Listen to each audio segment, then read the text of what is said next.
બોલીએ sir. Good afternoon madam. મને madam ઘણા સમયથી એકનીનો પ્રોબ્લેમ રહે છે. સો બહુ જ કોમન ક્વેશ્ચન હોય છે એકને. તો તમને એના વિશે શું ક્વેશ્ચન્સ છે? એટલે મને એકને ઘણા સમયથી થયા છે, લગભગ 6 મહિના ઉપર થઈ ગયું, અને ફોડકીઓ થતી હોય છે, થાય પાછા મટી જાય, અને ઉનાળામાં પણ બહુ ખૂબ થતા હોય છે. અત્યારે મોન્સૂન છે તો પણ થાય છે. તો આનું આપણે કઈ રીતે આને ટ્રીટમેન્ટ કરી શકીએ?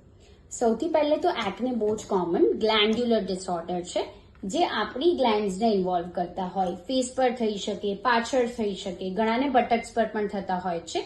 ઇઝીલી ટ્રીટેબલ વસ્તુ છે. તમારા ડોક્ટર ડિસાઇડ કરતા હોય છે અમુક મેડિસિન્સ, ફૂડ રેસ્ટ્રિક્શન કે દૂધ અને દૂધવાળી વસ્તુઓ અથવા હાઈ ગ્લાયસેમિક ઇન્ડેક્સ ફૂડ તમારે અવોઇડ કરવું જોઈએ.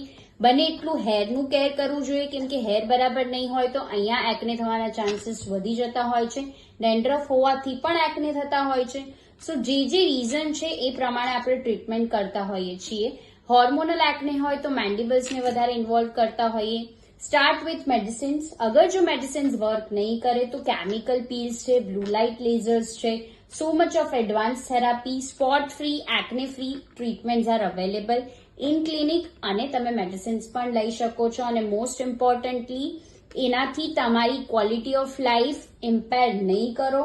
ટ્રીટમેન્ટ લો. Take care. Bye. Good day.